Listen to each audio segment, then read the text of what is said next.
Court of Appeals, Division 1 is now in session. Good afternoon. You may be seated. All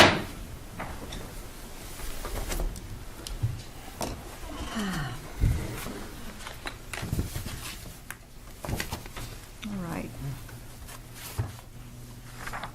We are here today on our case number 1CACV140695 FC in Ray Hall versus Hall.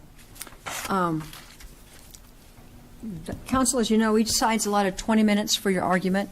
The appellant may reserve any amount of time you'd like to use in rebuttal. If you do decide to reserve time, though, you're in charge of keeping track of your own time. The clock on the podium reflects the total amount you have remaining, including what you may have decided secretly to reserve.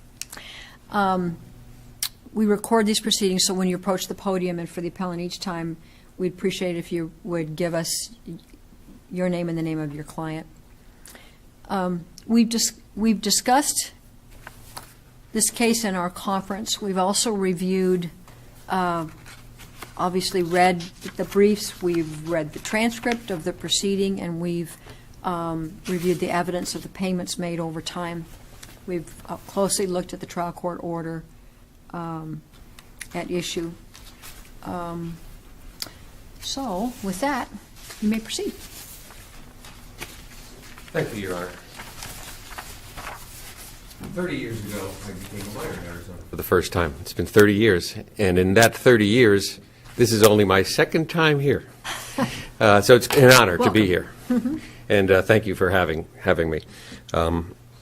I've done probably appeals now for 15 years, but you just don't get an opportunity to come here. And we're here today to discuss an issue that, going back 30 years, is why I became a lawyer. Fairness.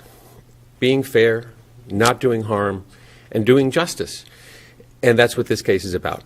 My client, Forrest Hall, who is the appellant in this case, got an order to pay child alimony, spousal maintenance, in the amount of $1,500 for 3 years back in 2009. And I think that exact date was May 19th, 2009. And so what had happened during 2009 is, for one reason or another, and that's why I think that this court has statewide implications, and more than just Mr. Hall, because as happens a lot in family law cases, for one reason or another, the payments don't go through the clearinghouse. That could happen because somebody's between jobs. That could happen, like in Forrest's case.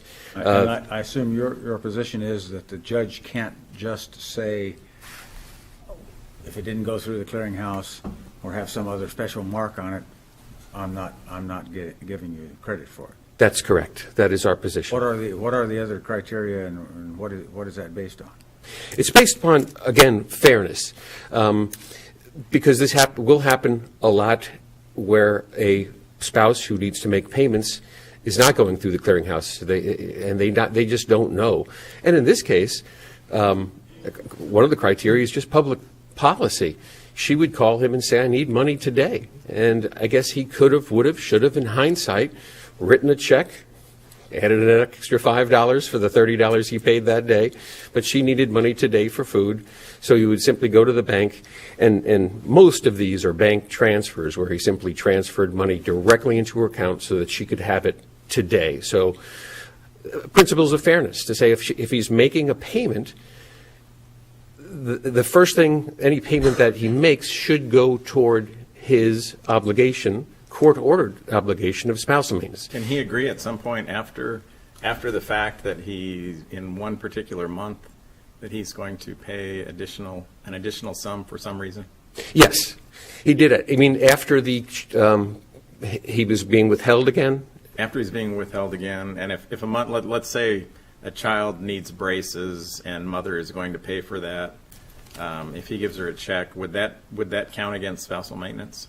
I think if they agree that it's for a special thing that's above and beyond spousal maintenance, and the other side comes in and says, no, Judge, that should not be applied towards spousal maintenance because we had a discussion and we talked about braces, and this was specifically for braces, and any evidence at all, even just testimony that this was above and beyond spousal maintenance. But that was not her testimony at all at trial. Her testimony was, this was just him giving me money to take care of bills. Wasn't there some testimony to the fact that she would stay home, would not have to pay child care expenses, he would pay the money, and she would be able to take care of the kids and not incur a child care expense? Yes. Her testimony was that prior to the entry of the decree, prior to the March 2009 order for spousal maintenance, that they had a side agreement that he would take care of her in the interim. But as the judge correctly ruled, I believe, that once that decree was reduced to writing and once it was finalized, then that oral argument, that oral agreement that they had regarding him just giving her money when she needed it was no longer Well, I agree valid. that whatever agreement may have been reached previously is no longer in effect. But is there something that keeps them post-decree in any given month from having an agreement this month only, here's an extra $1,000? If there was an agreement that it was extra, then yes, I would agree that. I guess the difficulty I have isn't that kind of the point of the hearing? Does the court have discretion to make that determination that this seems to be something above and beyond spousal maintenance that the parties agreed to in this month, as opposed to there's not a global agreement that this is what's going to be done, but this payment was, the purpose of this payment was something other than spousal maintenance? Well, and I think his testimony was that when he made those payments, she was going to be calling the clearinghouse and alerting them to that particular payment. So if they had an agreement at all, at least he thought that was going to be applied toward his spousal maintenance. Take, for example, a person who decides he wins the lottery and he's got $2,000 or $10,000 left on his spousal maintenance, and he just simply writes the check that month to pay off the balance and doesn't put anything in the memo. It doesn't. It's not for the exact amount.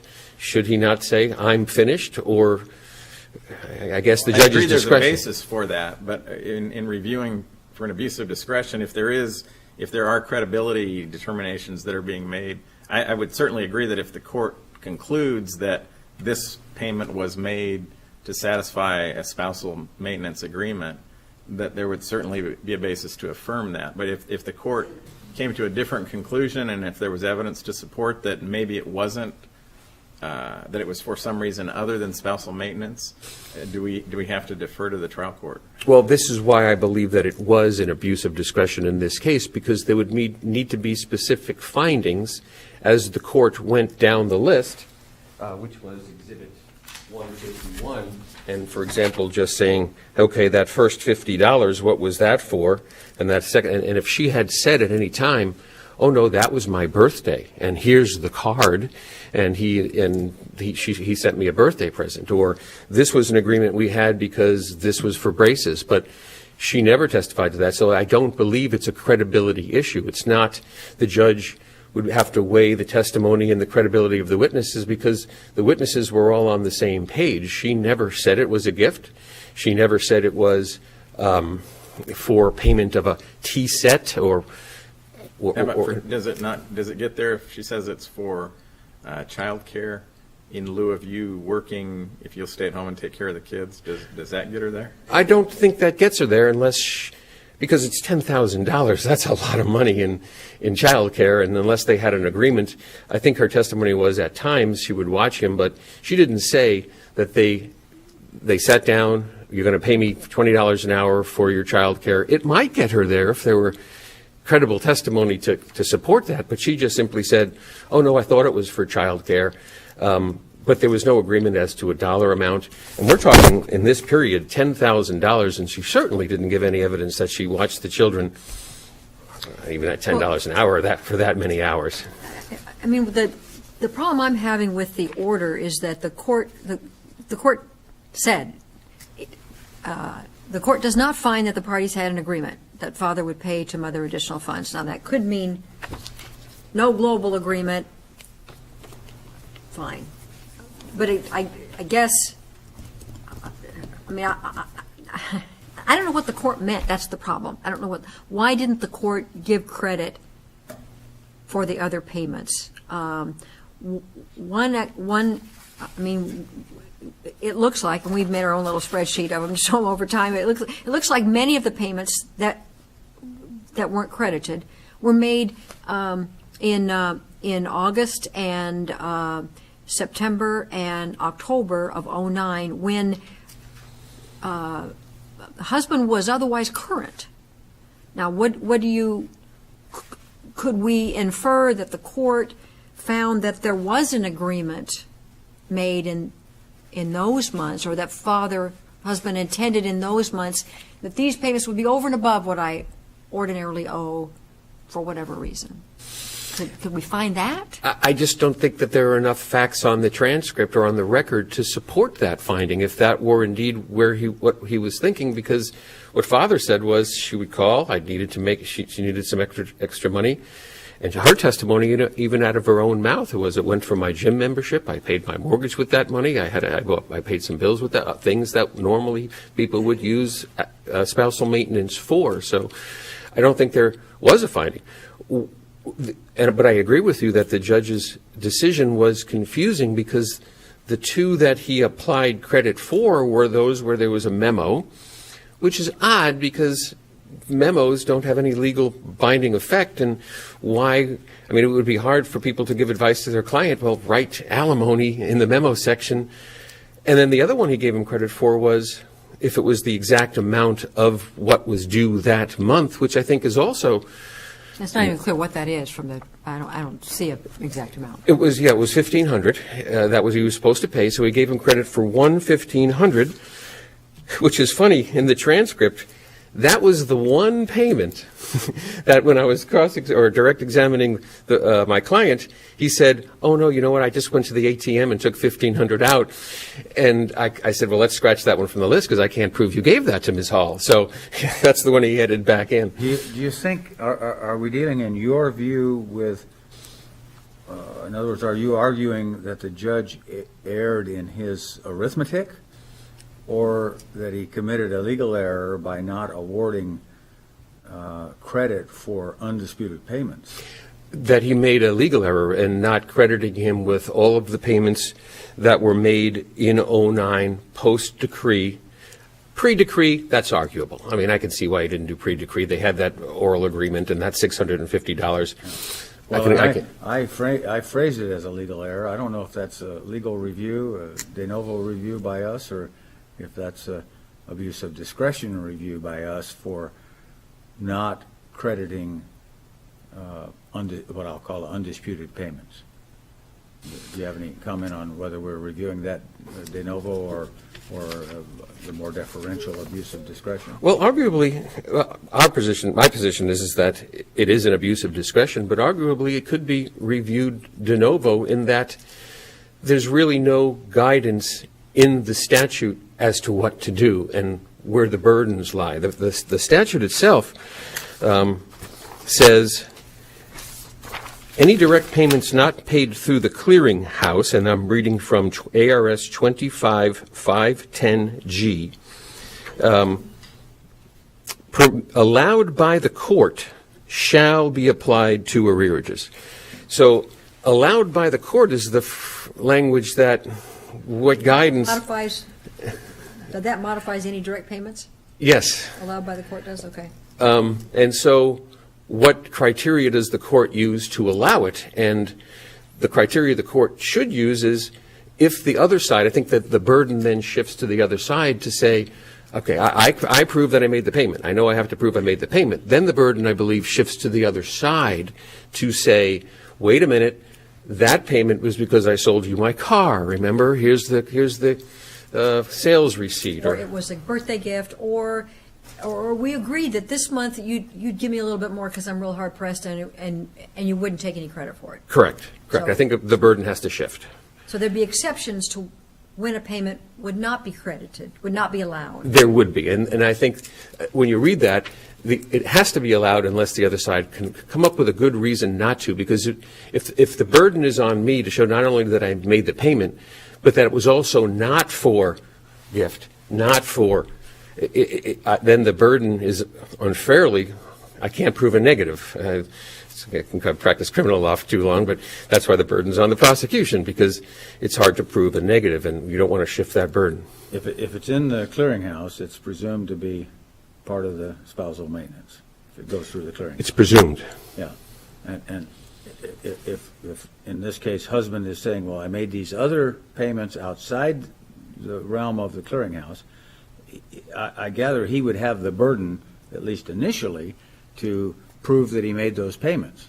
And then perhaps the other side could come in and say, no, here's what happened. That's correct. Is the burden also, though, to say that these payments were for spousal maintenance as opposed to, because here, there doesn't seem to be any dispute that the money ends up with wife, and it's simply a question of, was that intended to satisfy the spousal maintenance obligation?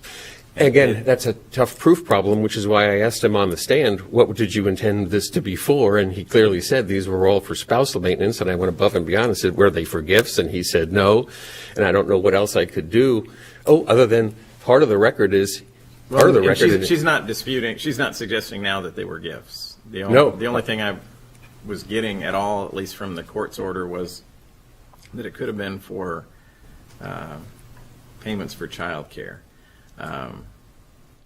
And that the problem that I'm having is just if there is some discretion on the part of the court to make a determination, and if there is some basis, and there seems to be some basis, it's hard to say there's an abuse of discretion, even though your client's position seems very reasonable. I believe that it would be an abuse of discretion because there was no specificity. To simply say, oh, yeah, I watched the children, I think there would have to be a little bit more in order for there not to be an abuse of discretion, that on this particular Saturday I watched him for 3 hours and our agreement was, although we didn't say it was 3 hours and that should be offset by $80, but we're talking $10,000 here over a 3-month period. And unless she's charging $250 an hour, I think it would be an abuse to say that all is necessarily for watching the kid an extra weekend, one weekend during the month. And that's kind of inconsistent with her testimony that I used it to pay my mortgage or whatever. Exactly, exactly. Or I needed money to pay mortgage. In your couple minutes remaining, do you have any thoughts on wife's lawyer's request for attorney's fees? We don't believe our position in this matter is at all unreasonable. We believe that the judge did. The area in this is brand new. I mean, this is. But what if we agree with you on that, but we look at the disparity in financial capability under 25324? Well, I think she would have had to have raised that. I mean, that's not an issue actually before the court because she did not ask for that at the lower court level. That was actually specifically denied in the original decree and never asked for with respect to these proceedings. So to raise it for the first time on appeal, disparity of income, I think that should be a trial judge's decision. Okay. And I do want to reserve some time, but I also want to comment on the other component. The second component of this is the payments made during the year 2014. And we had printed out a unaudited, excuse me? The 2,300? Yes.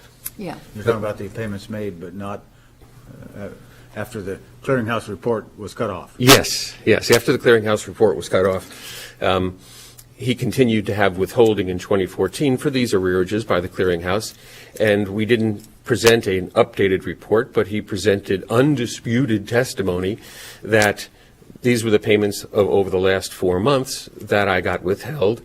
She, on the record, said, I have no problem with those and amounts. wife's not disputing that on appeal. They are disputing that on appeal. Well, disputing that she received the payments. That's correct. I didn't read her brief to say that she's disputing. She's just saying you didn't have the printout. Correct. In fact, in the transcript from the trial, she absolutely said, I'm not disputing this at all. And then when we get the reply brief, and they're saying, well, it shouldn't be credited. We believe it should be credited because there is undisputed testimony that it continued to be withheld. So I'll reserve my last 2 minutes. Thank you. Thank you.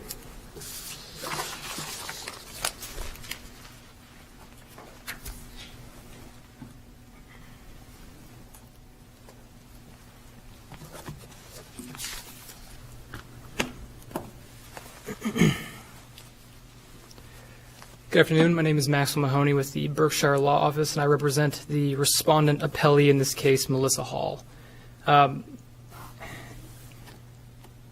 Appellant's rule in this case is essentially that as long as a payment is made, then this burden shifts suddenly to the payee of spousal maintenance. So what it would do is essentially create really chaos here, and it would do an unfair shifting of this burden to the payee.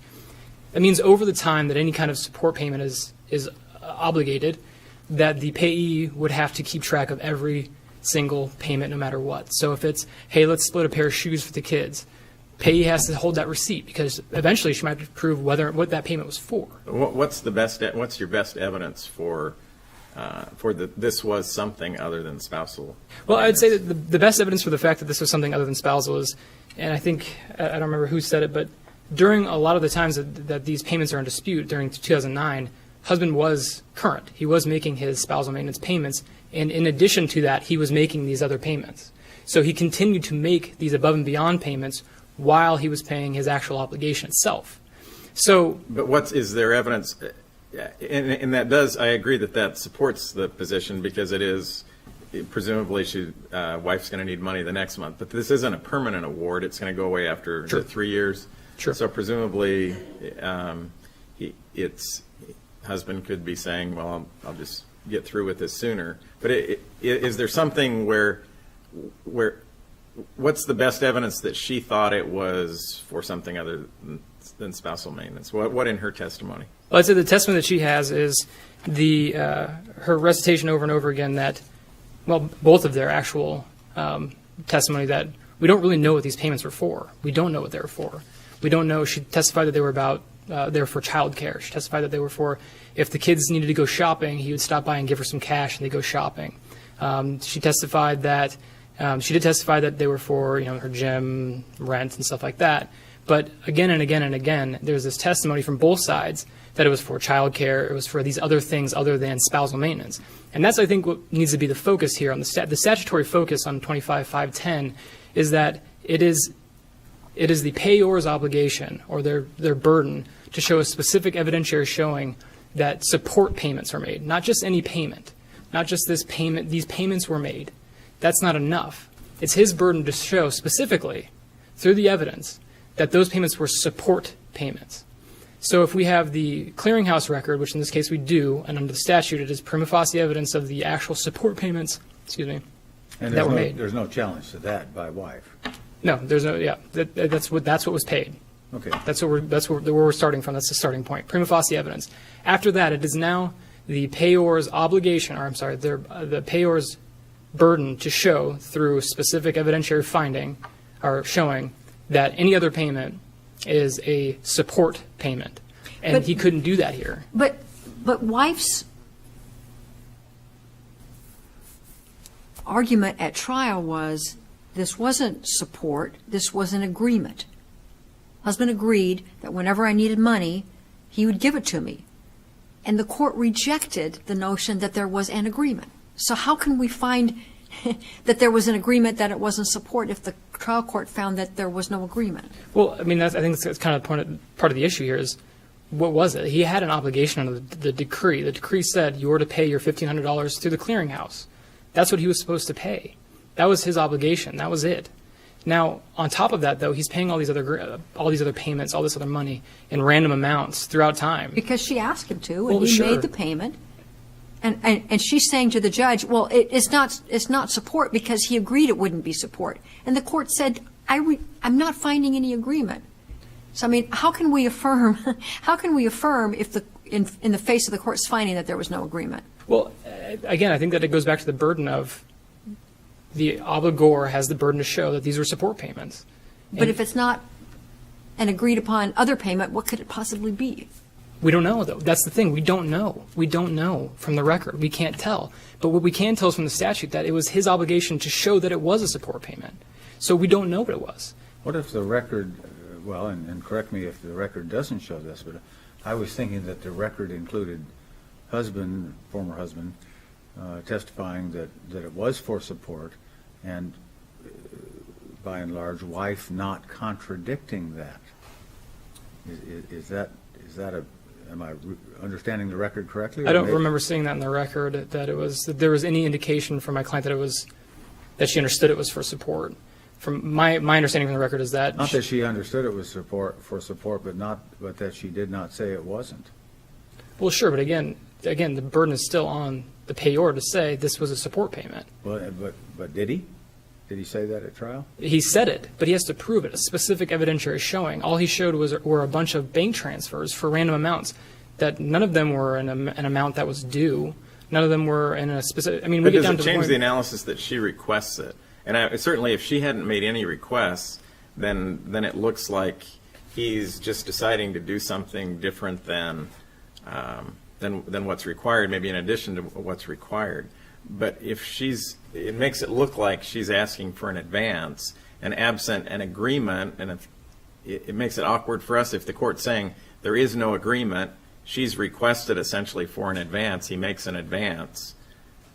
It's hard to view that as anything other than spousal maintenance. So is that an abuse of discretion if we can't tell from the court's order, if the court is saying, I'm not finding that there's any agreement, and it looks on the surface to simply be an advance on spousal maintenance, without a specific finding. When the court says there's no agreement, unless we're reading it, there's no global agreement, but he has agreed at the time he's making a payment. Is that what you're suggesting? Well, and we don't have a great order to work from, and the record's kind of weird, and it's not an easy. My client didn't have an attorney below, and that didn't help out anything, her ability to explain it. And you saw Judge Goldstein go through trying to understand this as much as possible, and he did a good job trying to push everybody trying to figure it out. But the fact that she requested it, I mean, husband had an avenue, though. He could have done a direct payment affidavit. He could have done a lot of things that would have said this is spousal maintenance. And in fact, What's a direct payment affidavit? if husband would have made a payment to wife, they could have filed something with the court saying, I made a payment directly to wife, and I want the court to take notice of it. And that could have gone to the clearinghouse, and the clearinghouse could have taken notice of the fact that a direct payment was made rather than the payment going through the clearinghouse. Is that what people do? That is what people do with direct payments. So that's the other side of this, is these payments that were pre-decree, they should have been included in the decree if they were for spousal maintenance. Well, Is there any? I'm sorry. I'm sorry, just let's focus on June. That's fine. Okay. Is there any statute or guideline or rule that requires a spouse to file one of these notices of direct payment? Well, I think that under 510, when we talk about the fact that the report itself is prima facie evidence of support payments made, if you want that payment to be made and there to not be this issue, this dispute, this factual dispute, then yeah, you need to take care of that, the obligor. And how is it any different, though, from him offering undisputed evidence of a transfer from his account to her account, and him testifying under oath, I made this payment? Well, I don't think there were any undisputed transfers. There were a bunch of transfers from bank account to bank account for 40. They happen. That they happened, but where they were for support is the issue here. That's the factual determination, which again, that's within the discretion of the trial court under 510G, I believe.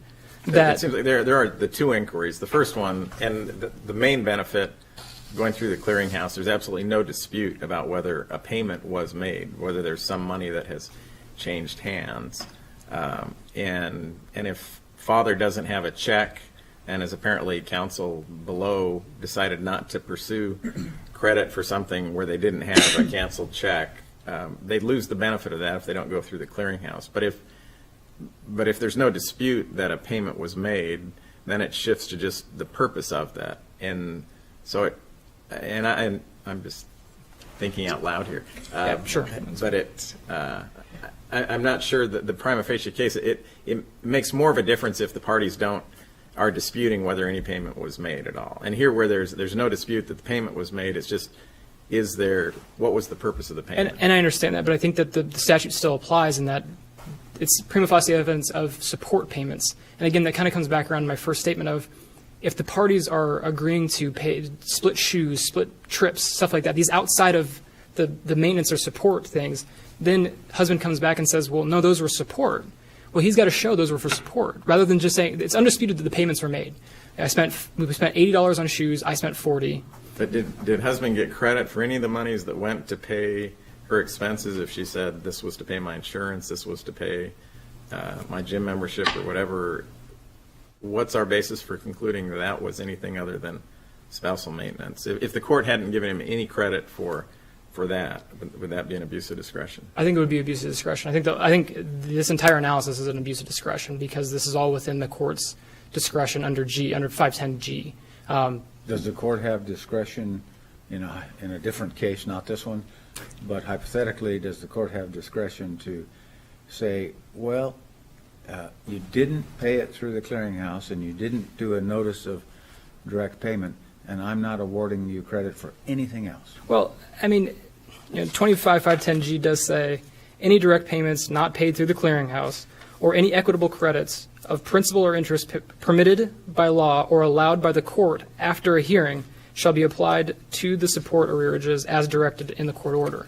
So it sounds like it's saying the judge can do whatever the judge wants. Correct. And I think that's what the statute says. I think it's clear. However, if that's the case, I think that we end up here under a different standard of review. I think we end up here maybe under something more closely looked at by you guys. But in where we're at here, there's still, you got to bump up to B, to subsection B again, which is it is the payor's obligation or burden to show a specific evidentiary showing that these were support payments, not just payments. And I think we kind of get off on that it's undisputed these payments are made. And sure, it is undisputed the payments are made, but were they support payments? Do they go towards his obligation? Because otherwise, like I said, he can make all these payments that are not support-based. That's and then really the only, I think that may really be the only factual dispute that wife and husband are presenting in this appeal is, Sure. were these apparently undisputed payments proven to be support? Right. And that's kind of the analysis. That's what we're trying to figure out. And that's what, with his burden of the specific evidentiary showing, with the record that we have, I don't think that he can meet that burden. But- And it's his burden. But Yeah. So your argument is that the court did not abuse its discretion? No, it had discretion under G. Decided. It had discretion under 510G, and it made, on the record that it had, it made the call, and it's supported by the record, I think. Well, wouldn't it have to find, though, that a payment was not intended by the parties as support?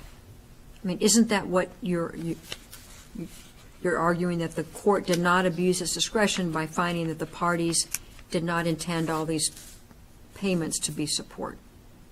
My argument is that the court did not err in finding that all of these payments in 2009, the later payments that we were discussing, were support payments. That the parties did not intend them It as did not support. intend, But but they can't. But the court found that there was no agreement that they would not be support. and So I think- how, I don't get that. And I understand that the record doesn't have that specifically in it, but at the same time, I think that under 510 we still have enough where he didn't meet his burden. He didn't meet it, and he has to show Why would his specifically. burden be met, though, by testifying that this was the purpose? I mean, that would seem to be, I mean, when you say his burden, he really can't do anything more than say, I intended to. I mean, if he had some, obviously he could have something more, but that would be enough to arguably meet his burden to say, here's the canceled check. I intended that it be for spousal maintenance. And if she comes back and says, no, that one wasn't intended to be spousal maintenance. And if the court had gone through each one, if we had some way of identifying it, would make it much easier for us. Sure. But if it's, when the court says, well, I find there's no agreement to do anything, it's difficult to understand what discretion the court's entering. And then when the court seems to be saying, I'm just going to give you credit for the ones that went through the clearinghouse, or if it's just specifically identified, it makes it look like it's not exercising any discretion in deciding the purpose of it. And I think what the court did is they did exercise their discretion. The trial court's the place where evidence and witnesses are, the veracity is tested. That's what the trial court is for. That's within their What discretion. what test? The veracity, the witness and the evidence, and they're the ones that weigh, what kind of, what they're going to put on that. But what credibility was that issue? I mean, Well, the trial the court, court denied, the court found against your client on credibility. I disagree with that. I don't think they found against her on credibility. I think that what they found was that husband he couldn't prove to the record The that wife he said there made- was an agreement, and Sure. and he said, and the court said there is no agreement. Well, my understanding is the court said that the agreement didn't survive the decree itself. There was an agreement before that, but after the decree. Let me take a different angle here and get your input. Let's assume that we have some concern, and that one of our concerns over the court's ruling, and that one of our concerns is that in some ways the ruling seems internally inconsistent. Would it be better for us, from your standpoint, from your client's standpoint, to remand for further fact-finding in that circumstance, or to remand to this particular judge for clarification of his ruling? Well, if you were to choose to remand, I would. Right, I was asking you to assume that, not if we're going to assume, not that you're asking for one or the other, but if we were faced with one or the other.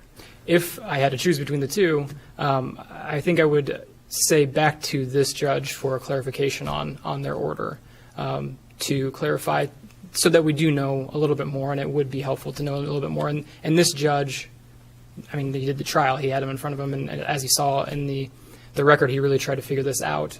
Maybe he needs a little more help. Maybe he just needs to sit down and say, this is 100% what I meant when I tried to suss this out based on the record I had before me. I don't think that it should be remanded at all. I think this is, like I said, an abuse of discretion. I think that there is relevant evidence to support the trial court's ruling, and because of that, I think this court should affirm. Understood. I'm sure. I think you guys got that out of everything else. But, again, and I just want to hit one more time, under 25.510, the clearinghouse was established for this reason. This is what the clearinghouse is for. And 25.510 doesn't have, I don't really know if there's any law on 25.510 on this point, to be honest, and I'm sure you guys did the research that we did, and we couldn't find anything either. On the point of how significant it is to use the clearinghouse? Well, I think that's a given, but I don't think that there's anything published that says that, hey, especially if you're ordered to do so, you need to do so. Facing a really uphill battle if you don't. Right. We don't have anything that says that. And that's the thing, is A establishes it and says this is the place where you pay your obligation and we keep track of it. B is the subsection that says this is because you're supposed to pay through us. Our report says this is it. And then B also says if you want to rebut it, you can, but you have to meet this burden. And then G still gives the court discretion to weigh the evidence and the witness's testimony and say, yeah, I know that you're saying that's what you wanted to do or you intended for this to be a support payment, but I don't think that it was. I don't think that was good enough, to meet the burden that you have here. So really under 510, what we're dealing with is just support payments. It's not were payments made. It's were these support payments made, and can we keep track of them? The clearinghouse is just as much for the payor as it is for the payee. Right. And this is a case that shows that. The clearinghouse is a dual burden, or a dual benefit for both people, and it should be used. And the point is, so we don't have to do this. The point is, I'm sorry, go ahead. I've got one more question about another matter before you sit down. So finish your thought, and then I'll move on. Actually, I didn't even know where I was going. on the fees request. Sure, and I was going to move to that also. So. Okay, under Zale and Gore, assuming under 12.324, if there's no unreasonable position, we're focused on the financial disparity between the parties. Under these cases, the purpose of the statute is to provide a remedy for the party least able to pay. Why do you think that policy applies in this particular case when you kindly have volunteered to represent the party least able to pay? Sure, and I understand that completely, and I understand that it is to help the party out to pay. But under Kiefer is a case that came from our office also, that it does allow for this court to award fees to pro bono counsel. We do feel that there is a disparity in income, and we do feel, to be honest, this is an unreasonable position based on the clarity of the statute. Even if no matter how we look at this, we feel that the statute is unambiguous, and there wasn't a challenge to 510 being ambiguous in any way, and that whose burden it is and everything else that is in the statute. And because of that, we think that appellant's position is unreasonable because it's set out in the statute. And we think the record is, and I understand there's some unclarity here and there, but we do think that it's clear enough to show that appellant couldn't meet his burden, and that, largely this is unnecessary. if there's any other questions, I've got 6 seconds left. Anything All else? the time in the world. Thank you very much. I appreciate it. Thank you. Thank you very much.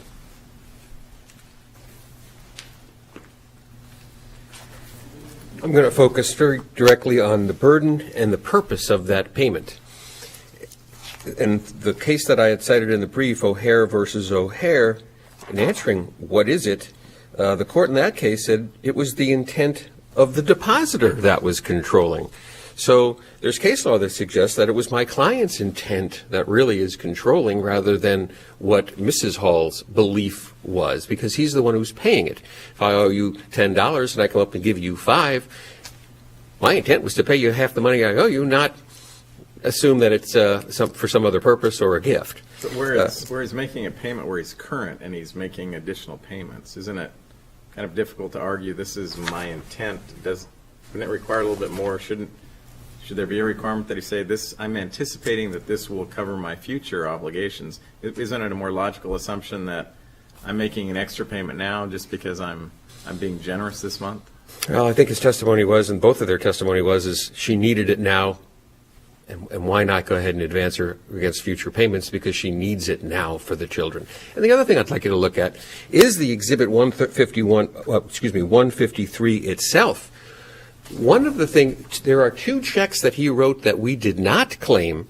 One said lunch on it for one child, one said lunch for another child, and one said for a doctor appointment. So when he was writing for those specific other purposes, he would use the memo, as maybe meaningless as a memo is, but he did. There's evidence to show that the ones that he didn't write memos on were for purposes of spousal maintenance rather than those extra things, because he wrote those extra things when it was for something extra. And then just finally the argument of just simple fairness. It's unjust enrichment to mom to get paid twice. And it seems like the judge was, this is a technicality. You didn't pay through the clearinghouse, so pay it again and get it right the next time. And that's just not fair. So the judge just can't do what the judge wants. He has to apply fairness standards. Thank you, judges. Thank you. Thank you to both lawyers. We appreciate your briefs and your argument. We'll take the matter under advisement and issue a decision in due course. Now we stand adjourned. 1 second.